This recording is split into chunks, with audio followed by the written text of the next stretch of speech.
Bonjour mes amis, nous avons le plaisir de vous présenter notre émission éducative Panorama français et avec une révision sur quelques temps des verbes des années précédentes.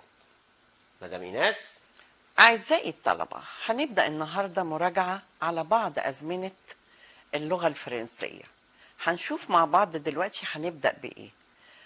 طبعا هنبدأ النهاردة بالبريزون. متهيألي مسيو فيكتور هنبدأ بريزون لأن هو ده بداية أي جرامير في الدنيا. Allons-y. Allons-y.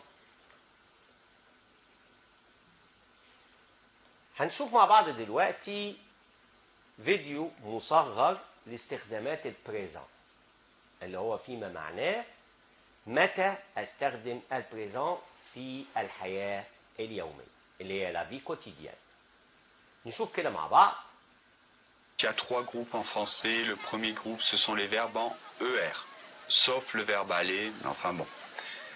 Tous les autres, les verbes en ER. Donc voilà un verbe totalement régulier. Parler. Blablabla, parler.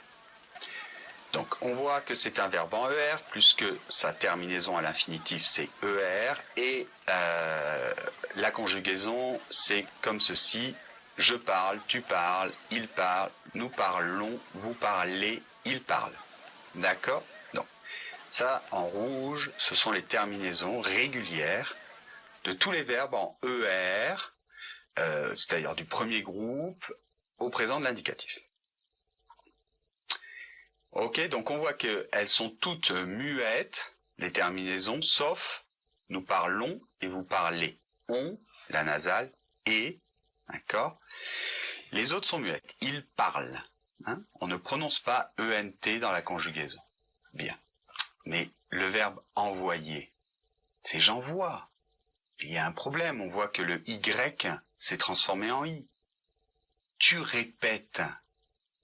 On voit qu'il y a un changement au niveau de l'accent. Il appelle. Il y a deux L, mais l'infinitif, un seul L. Nous mangeons, il y a un E qui apparaît.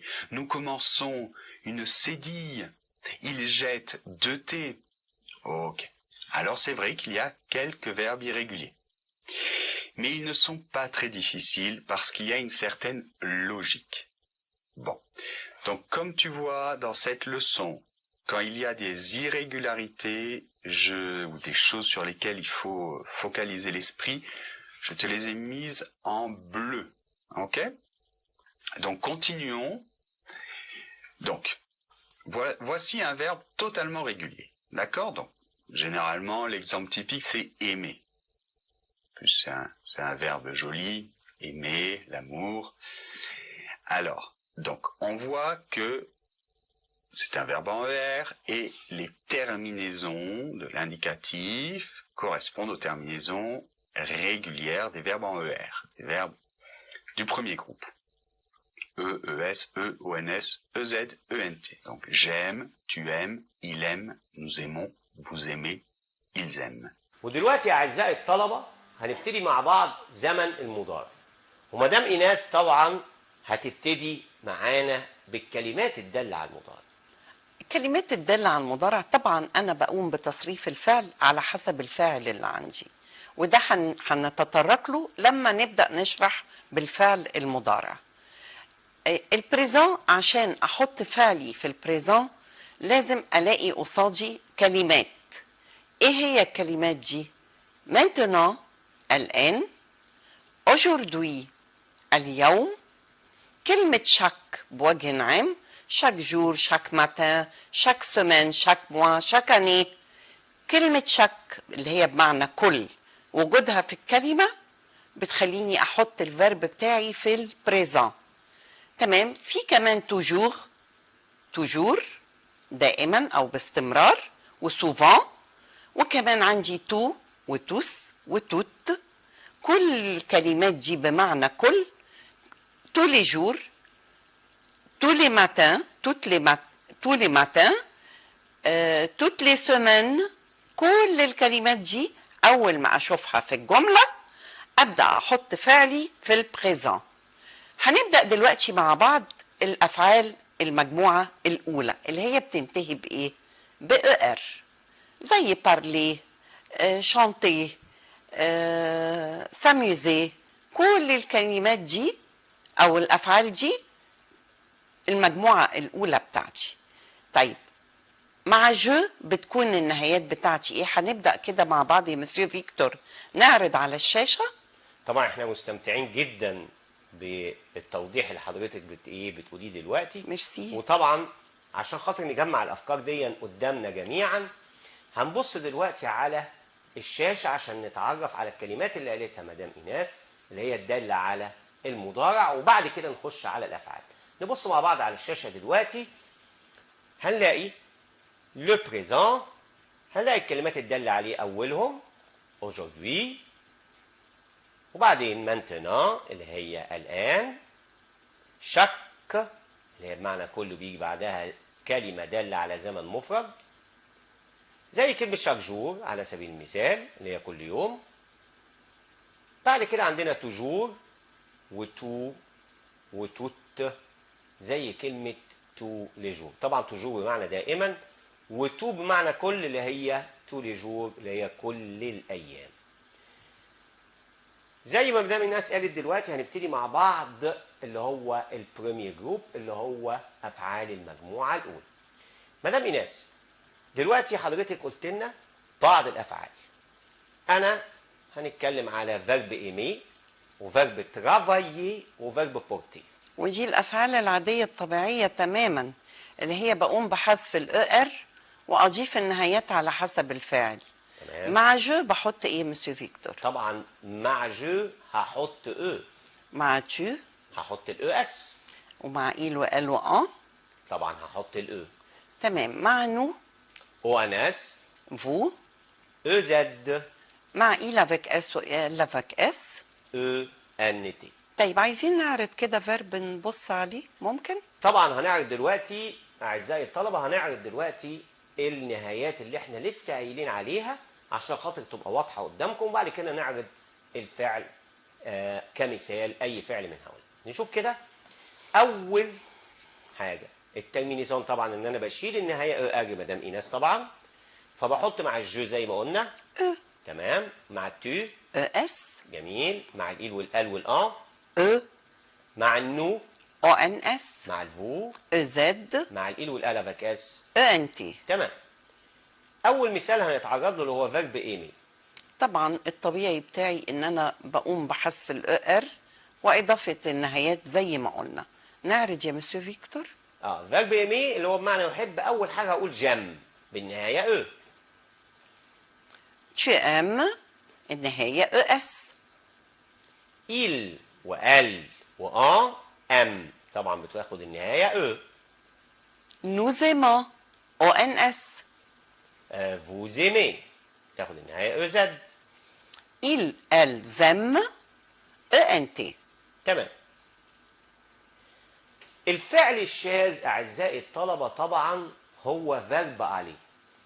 مدام ايناس، هل فيرب عليه بياخد نفس التصريف اللي احنا بنتكلم عنه دلوقتي؟ امال احنا ليه بنقول عليه شاذ او ايريجوليه؟ عشان شكله بيتغير تماما يا مسيو فيكتور، وكلنا عارفين هذا الكلام. مفيش بيبقى عليه الا مع نوفو. تمام. بس هنعرض دلوقتي قدامكم على الشاشه فيرب عليه اللي احنا كلنا عارفينه ان هو فعل شاذ. je vais. tu vas. il elle va. nous allons. vous allez. Oui, madame Inès, vous allez. طب وإل وإل avec S. vont. تمام. لاحظنا هنا ان مع جو وتشو وإيل وإل وإيل افيك اس وإل افيك اس ان الفيرب شكله اتغير تماما يا مسيو فيكتور. طبعا. انما بس هو مش ماشي. ايه بقيه ملاحظتي؟ ان هو مع النو والفو اكننا بنصرفه تمام. كما لو كان مع الايه المجموعه الاولى. تمام. طيب. وطبعا اعزائي الطلبه المفروض ان فيرب عليه من ضمن الافعال المهمه اللي لازم تتحفظ. ليه مدام ايناس؟ لاني بستخدمه كفعل مساعد في زمن الفيتشر براش. تمام. اللي هو زمن وهو المستقبل. من ضمن الازمنه المهمه بالنسبه لنا طبعا. السنه دي. اللي هو المستقبل القريب. المستقبل القريب. طيب تمام. نكمل كده مع بعض. في بعض الملاحظات زي ما احنا شايفين بالنسبه للفيرب مونجي اللي هي الافعال المنتهيه بالنهايه جي او ال. طبعا مع نو بيتم اضافه او عشان ما نقراهاش نو مانجون. تمام. لازم اقول نو مانجون، بتبقى تمام. النهايه او ان اس. يبقى ناخد بالنا الافعال المنتهيه بالنهايه جي او ال بضيف الاو قبل النهايه او ان اس مع النو. طيب عندنا لي فيرب افيك اجراك او ال الافعال المنتهيه بالايه بالنهايه اجراك او ال. تمام. ديا الاجراك بيحصل فيها ايه؟ الاجراك بتتقلب لاي تمام. مع كل الضمائر ما عدا نوفو. تمام. هو ده اللي احنا عايزينه. إن تمام. الاجراك تحول الى ايه في جميع الايه الضمائر ما عدا نوفو. نوفو. عشان كده انا كاتب اجراك تحول الى اي مع الجو والتي والايل والال والايل والال افيكاس. تمام. ده ظاهر قدامنا دلوقتي على او هيظهر قدامنا دلوقتي على الشاشه. تمام. لفيرب افيك ايجريك او ار الايجريك بتتحول لاي مع جو وتشو وايل وال وايل افيك اس وال افيك اس، انما مع نوفو مفيش التغيير ده. اول مثال اتعرضنا له دلوقتي اللي هو فيرب اسيي يعني يحاول. يحاول او يقيس. تمام. ها جيسي الايجريك بقت اي. tu essaies il essaie. عايزه اقول هنا حته صغيره قوي ان النهايات هنا هي او اس او، انما اللي اتغير عندي حاجه واحده فقط الايجريك. تمام. تمام. تمام. نرجع تاني مع نو زي سيان. عشان كده انا وقفت قدامها لان الاجراك لازم ترجع في مكان. انا كنت حابه بس انوه. ماشي. وفوز اسيي برضه ابقيت على الاجراك وفي النهايه il وال اسي رجعت الاي مكان الاجراك. يبقى هرجع اعيد المعلومه، الايجراك بتتحول لاي مع جميع الضمائر ما عدا نو وفو، تبقى كما هي ايجراك. ميرسي مدام ايناس. ميرسي بور فو مسيو. طيب هنبص للدوزيام جروب بسرعه اللي هي نهايتها اي ال. زي افعال ايه؟ شوازير، فينير، بونير، يعني ايه؟ اللي هو يختار وينهي ويعاقب والافعال اللي على نفس الشاكله. تمام. هنشوف الترمينيزون بتاعه البريزون بسرعه بقى طبعا اللي هي نهايات المضارع. الجو بتاخد ايه؟ اي اس، tu اي اس، il elle اي تي، نو، i 2 s on s فو، i 2 s e z il avec s و elle avec s. i 2 s e n t. تمام. اول فعل هنشوفه اكزامبل لشوازير يختار. تمام. طبعا بشيل الاي ار وبضيف النهايات اللي انا لسه حالا قايله عليها. تمام. نقولهم كده مع بعض بسرعه. Je choisis, tu choisis, il elle choisit, nous choisissons vous choisissez ils elles choisissent. بالنسبه للتوازيان جروب المجموعه الثالثه وهي الافعال المنتهيه بالاي ار والاو ار والار او دول مدام ايناس طبعا افعال شاذه. يعني كل فعل ايه؟ ce sont tous irréguliers، كلهم شواذ. تمام. كل واحد بيختلف عن التاني وعن شكله اصلا، ممكن جدا يختلف عن شكله. الافعال اللي قدامنا دلوقتي على الشاشه هي فيرب فينير فوار بروندر. دي امثله للافعال. فينير يعني ياتي. تمام. فوار يرى، بروندر ياخذ. تمام. زي انا هنعرض كده قدامكم مجموعه من الافعال ونشوف تصريفاتها ماشيه ازاي. شكلها بيتغير تماما مسيو فيكتور. بالفعل. بارتير يرحل، جو بار. طيب بروندر او جو برون. تمام. savoir il sait، طبعا كل يعرف. فيرب ماشي لوحده. كل واحد يعني شكل كل فيرب غير إيه؟ التاني، لازم احفظه. حتى غير شكله.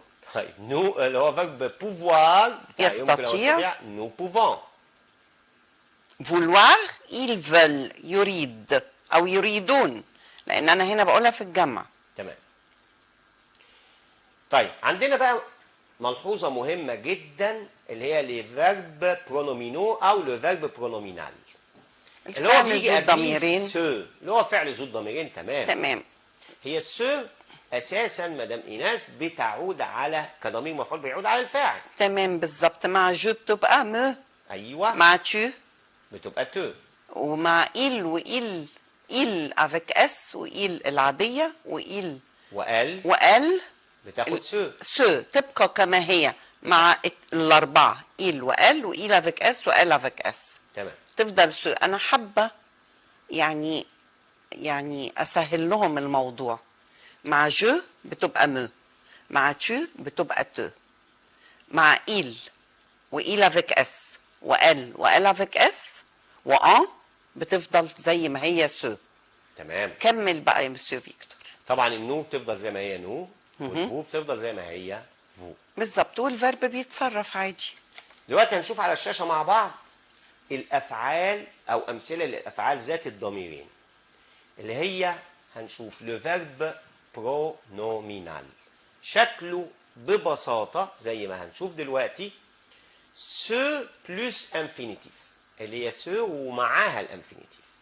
زي عندنا أمثلة se lever، se laver، وسابلي. وسو بروموني يا كتير. وساميوزي. الأمثلة كتير جدا. طيب نشوف دلوقتي التصريفات بتاعت هذه الأفعال. هنبتدي التحويلات بتاعت سو اللي لسه قايلينها. جو بقت ايه؟ مو. بتاخد معاها مو. tu، te، il، elle، ce، nous، nous، vous، vous، il، elle. ce زي تمام. ما هي، زي ما قلت لكم زي ما وانا قلناها بتكلم. بالظبط. طيب بسرعة أول فيرب هنتعرض له اللي هو فيرب se lever. Je me lève. Tu te lèves. Il, elle se lève. Nous nous levons. Vous vous levez. Il، elle se lève.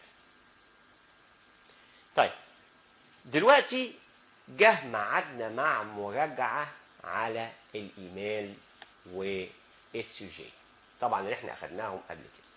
مدام إيناس، طبعا في مواضيع كتيرة تعرضنا لها في الصف الأول والصف الثاني، من تمام. ضمنها سبور،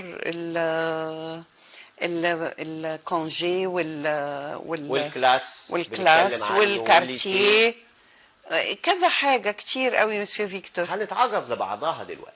تمام. وبرضه نعمل تذكرة كده سريعة على الإيميل برضه، ولا نخلينا في السوجي وبعدين ننقل على الإيميل؟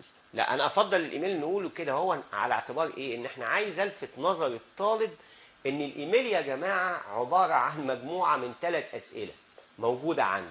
طبعا مدام ايناس احنا بنجاوب على الاسئله دي. تمام. كل سؤال بلاقيه قصادي بقرا كويس قوي وباخد منه وبجاوب. كل جمله بكونها عليها درجه. تمام. كل جمله اوعى تسيب من انك انت الجزئيه بتاعت السؤال. يعني où passes-tu tes vacances؟ je passe mes vacances مثلا à Alexandrie. تمام. لازم اخد من السؤال يا مسيو فيكتور احط في الاجابه تمام عشان اكسب درجتي كامله مكمله تماما. طبعا احنا مش عايزين نضيع اي درجات. اكيد. طبعا هنشوف دلوقتي قدامنا على الشاشه، هنشوف اول مراجعه على الايميل. هنبص كده مع بعض. اول مثال عندنا اللي هو répond à ce mail. Bonjour. Qu'est-ce que tu aimes au lycée؟ اجي السؤال الاول، ماذا تحب في الليسيه؟ لازم اخد منه واحط في الاجابه. السؤال الثاني et qu'est-ce que tu n'aimes pas؟ وبتحبش ايه؟ نبدا نشوف. اول حاجه طبعا لما اجي اجاوب j'aime mes professeurs et mes camarades. طبعا ده شيء طبيعي، بحب المدرسين بتوعي. Qu'est-ce que tu aimes au lycée؟ j'aime les professeurs et mes camarades. ده شيء طبيعي. وايه كمان؟ ايه اللي ما بحبوش بقى؟ je n'aime pas les maths. هو وجهه نظري انا الشخصيه، انا ما بحبش الرياضيات. moi aussi je n'aime pas les maths. طيب طبعا قدامنا لا salle de classe. le professeur. Ah oui, le professeur. المدرس. l'élève الطالب. l'élève التلميذ فعلا. la fenêtre. شباك، نافذة. La porte. La porte. الباب. Oui. Ah, le mur. الحائط.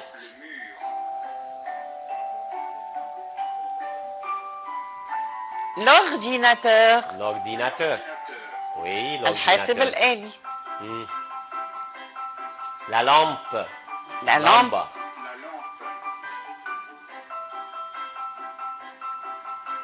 La chaise. الكرسي. المقعد. La table. المنضدة. البون بتاعي البنك. Le tableau. طبعا السبورة. Le stylo. القلم الجاف. Le crayon. القلم الرصاص. Le crayon. La gomme. الماحية أو الأستيكة. La trousse. المقلمة.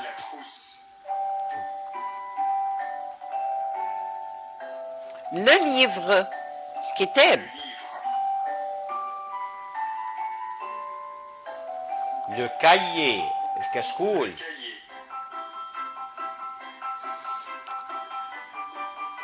La feuille de papier. الورقة. Le classeur. Le classeur. حافظة الأوراق. Ah. Le dictionnaire. Ah oui. اللي هو إيه مسيو؟ القاموس. تمام. Le cartable. حقيبة شنطة المدرسة. Le cartable. les devoirs. ايوه ده اللي بيوجع دماغنا الديفوار ده. ودلوقتي هنبدأ مع بعض في وصف المدرسة ووصف الفصل. نبدأ يا مسيو فيكتور. oui نشوف كده دلوقتي على الشاشة. اتفضل. Dans mon lycée, il y a 2 terrains de sport, des salles de classe, une cour de récré, un gymnase et un CDI. طبعا المصطلحات مدام ايناس اللي موجودة سهلة جدا. 2 terrains de sport. طبعا أرضيتين للملاعب تمام. للرياضة. salle de classe. بالظبط اللي هي قاعات للفصل اللي هو الفصل ذاته. الفصول بوجه عام. ايوه. une cour de récré. طبعا اللي الحوش او الفناء. الحوش او الفناء. ريكري دي اختصار لكلمة ايه مسيو فيكتور؟ ريكرياسيون. تمام اللي هي هي الفسحة. تمام. ان جيمناز. ديا قاعة ألعاب. السي دي اي. والسي دي اي اللي هي القاعة الخاصة بالوسائل التعليمية والكمبيوتر وخلافه. اللي هي بنسميها قاعة الوسائط. تمام. تمام. Dans ma classe, il y a un TNI, des tables, des chaises, une horloge et un bureau. طبعا ممكن اتكلم مسيو فيكتور هقول dans ma classe في الفصل بتاعي il y a un TNI. كلمة دي غريبة على الناس بس طبعا. احنا مش غريبة علينا. هي معروفة اللي هي التابلو الذكي. أيوة. السبورة الذكية. التفاعلية. دي تابل اللي هي طبعا الترابيزات اللي احنا الترابيزات اللي بنقعد عليها. دي شاز يعني دي شاز اللي هي المقاعد.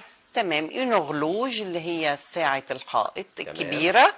انما الار اللي هي بتاعت ايدينا. بالظبط. تمام. المونتر. ايه ام بيرو طبعا ناقص ايه اللي هي المكتب الخاص بالمدرس. تمام. ودلوقتي مدام ايناس احنا وصلنا لنهاية الحلقة. يا رب نكون عجبناكم ويا رب نكون قدمنا لكم حاجة افادتكم. وطبعا بنشكركم انكم اهتميتوا وسمعتوا. ومهم جدا انكم تسمعوا لنا لان طبعا الظروف اللي احنا بنمر بيها بتمنع انكم تتواجدوا كتير في يعني في اماكن مغلقة. فبنرجو انكم يعني تستغلوا الفرصة انكم تتفرجوا علينا وتشوفوا احنا بنقول لكم ايه لان فعلا هتستفيدوا. سو فيكتور. ميرسي مدام ايناس. ميرسي بور فو.